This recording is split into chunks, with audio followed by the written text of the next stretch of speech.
제30회 동남아시아 경기 SEA 게임 대회 일정에 22세 이하 베트남 축구 대표팀 선수들이 참여하게 되었습니다. 그리고 박항서 감독 역시 동행을 하게 되면서 다시 한번 국내에 주목되고 있습니다. 60년 만에 다시 한번 금메달에 도전하는 박항서 감독과 22세 이하 베트남 축구 선수들은 다시 한번 역사의 한 페이지를 작성할 수 있을지 기대됩니다. 제30회 동남아시안 경기 SEA 게임 대회 일정으로 예정되어 있는 22세 이하 베트남 축구 중계는 한국 시간으로 11월 25일 월요일부터 12월 10일 화요일까지 진행됩니다. 23일 베트남 뉴스통신 VNA 등 현지 언론에 따르면 박항서호는 지난 22일 오후 제30회 SEA 게임 개최국인 필리핀으로 향했다. 박 감독은 출국에 앞서 베트남 축구 팬들이 이번 대회에 거는 기대를 잘 알고 있다면서 부담감이 크지만 그 목표를 실현하기 위해 스태프와 함께 최선을 다하겠다고 말했다. 22세 이하 베트남 축구 대표팀 선수들의 이번 제30회 동남아시아 SEA 게임 대회에서의 목표는 1959년 이후 단 한 번도 획득하지 못하였던 금메달이 목표입니다. 박항서 감독이 있기에 다시 한번 과거의 영광을 되찾을 수 있다는 기대감이 커져만 가고 있습니다. 베트남 축구의 최대 라이벌인 태국과도 조별리그 일정이 진행되는 만큼 국내에서도 다시 한번 주목을 받고 있습니다. 박항서 감독은 지난 월드컵 2차 예선 이후 제대로 된 휴식을 가질 수 없을 만큼 계속된 일정을 진행하고 있습니다. 하지만 베트남 국민들의 염원인 동남아시아 SEA 게임 대회에서의 우승을 위해 다시 한번 힘찬 발걸음을 이어나가고 있습니다. 이영진 베트남 축구 대표팀 수석 코치는 지난 20일 기자간담회에서 동남아시아 국가의 자존심이 걸린 대회인 만큼 베트남 축구협회보다 정부 쪽에서 우승을 더 바란다면서 지금 축구 대표팀이 잘하고 있으니 60년간을 불고 싶은 마음이 클 것이라고 현지 분위기를 전했다. 박 감독은 22세 이상 선수 2명을 쓸 수 있는 와일드카드로 국가대표팀에서 미드필더로 뛰면서 다양한 포지션을 소화할 수 있는 응우옌종호항과 도흥충을 선택했다. B조에 속한 박항서호는 오는 25일 브루나이와 첫 경기를 한다. 같은 조에 있는 동남아의 최대 라이벌이자 지난 대회 우승국인 태국과는 다음 달 5일 격돌한다. 한편 지난 대회에서 우승한 베트남 여자 대표팀은 2연속 금메달 획득을 꿈꾸고 있다. 박항서 감독이 함께라는 것만으로도 베트남 국민들 역시 60년 만의 염원인 동남아시아 경기 SEA 게임 올림픽 일정에서의 금메달을 차지할 수 있다는 기대감에 높아 있습니다. 그만큼 부담감도 되겠지만 오랜 기간 함께 해온 선수들과의 경기력은 그 누구보다 박항서 감독이 잘 알고 있을 것입니다. 이미 박항서 감독은 22세 이하 베트남 축구 선수들과 지난 자카르타 팔렘방 아시안 게임에서의 4강과 더불어서 동남아시아 축구 선수권 대회에서의 10년 만에 우승까지 차지하며 많은 업적을 함께 이루어왔습니다. 패배감에 짙었던 베트남 축구는 그때부터 다시 한번 열광하기 시작하였습니다. 무엇보다 이번 SEA 게임 대회 일정에서도 태국과의 라이벌전 2이 예정되어 있다는 점에서 볼 때 양팀 모두보다 많은 준비를 진행하고 있을 것입니다.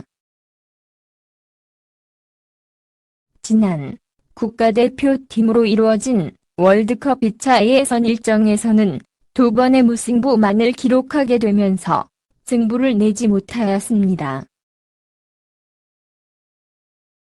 그렇기에 오히려 이번 대회에서 22세 이하 선수들로 구성된 양팀의 맞대결이 베트남 국민들에게도 더욱 기대가 될 수밖에 없을 것입니다. SEA 게임에서의 강자는 지금까지 태국이 군림해왔습니다. 지금까지 13번의 금메달을 획득한 만큼 이번 대회에서도 높은 자신감을 나타내고 있습니다. 하지만 박항서 감독 체제에서 가장 최근에 진행되었던 2020 AFC U23 챔피언십 예선 일정에서 4에서 0으로 태국은 패배하였기에 현재의 전력을 무시하지 못할 것입니다. 그만큼 이번 대회는 베트남 역시 가장 주목할 만한 우승 후보로 평가되고 있습니다. 이번 대회에서는 베트남은 강력한 우승 후보인 태국과 더불어서 인도네시아, 라오스, 브루나이, 싱가포르 등과 B조에 편성되었습니다. 첫 번째 브루나이와의 대결부터 세 번째 인도네시아와의 경기까지는 2-3일간의 휴식 일정이 부여되지만 네 번째 경기부터 마지막 대국전까지는 단 하루의 휴식만이 주어집니다. 무엇보다 다섯 번째 대결인 싱가포르와의 경기가 마치게 되는 시간이 대략 밤 11시가 넘어간다는 점을 보았을 때 마지막 일정이 태국과의 경기가 오후 5시에 진행되기에 충분한 휴식을 취할 수 없는 역량입니다. 그만큼 선수들의 체력적인 문제점은 점점 커질 것으로 보입니다.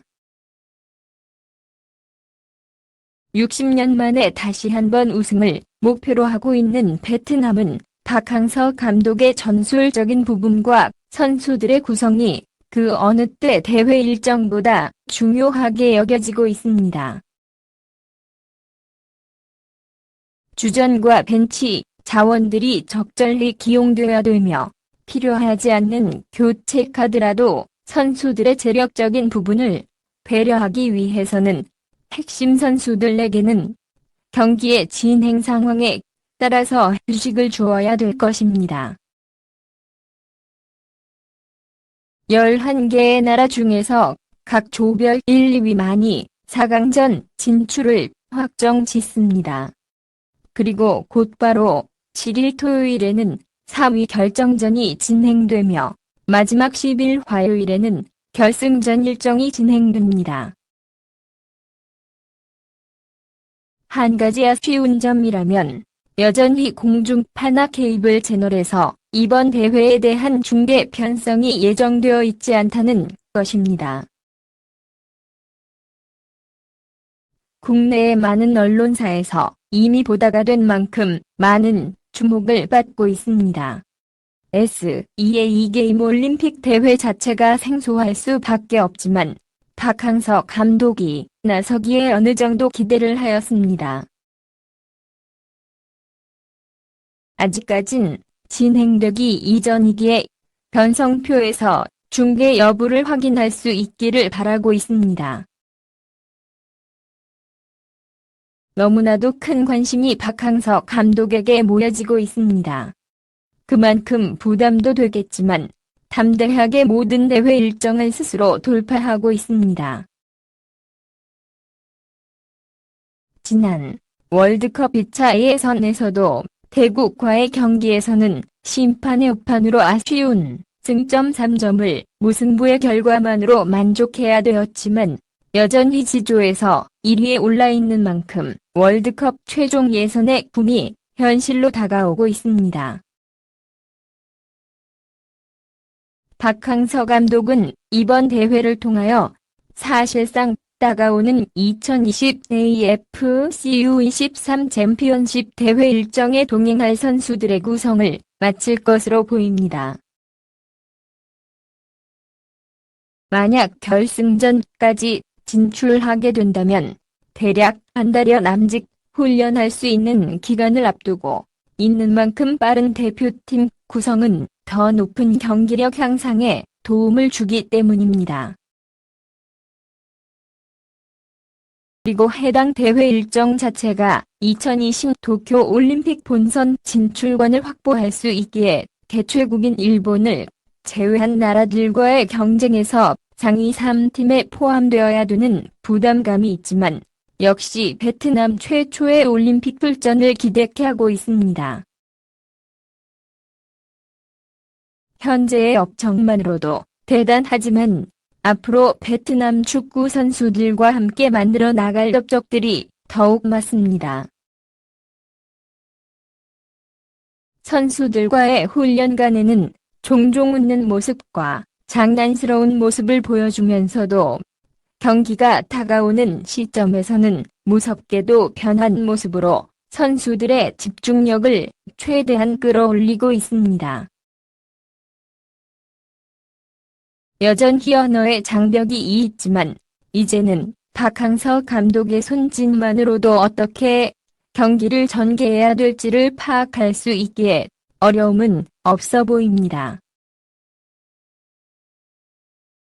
11월 25일 월요일 오후 5시 브루나이전부터 시작되는 동남아시아 SAE 개인 대회 일정에서 박항서 감독의 목표 또한 금메달일 것입니다.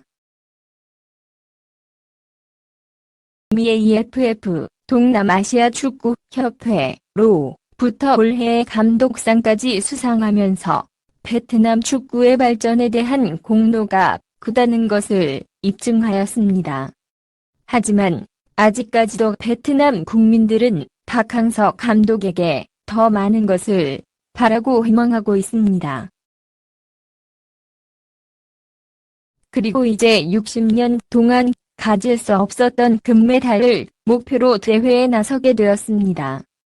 박항서 감독은 다시 한번 22세 이하 베트남 축구 대표팀들과 함께 또 한 번의 기적을 만들어 낼 수 있을지 기대됩니다. 나는 너에게 좋은 하루 보내길 바래. 동영상이 마음에 드시면 구독 부탁드립니다.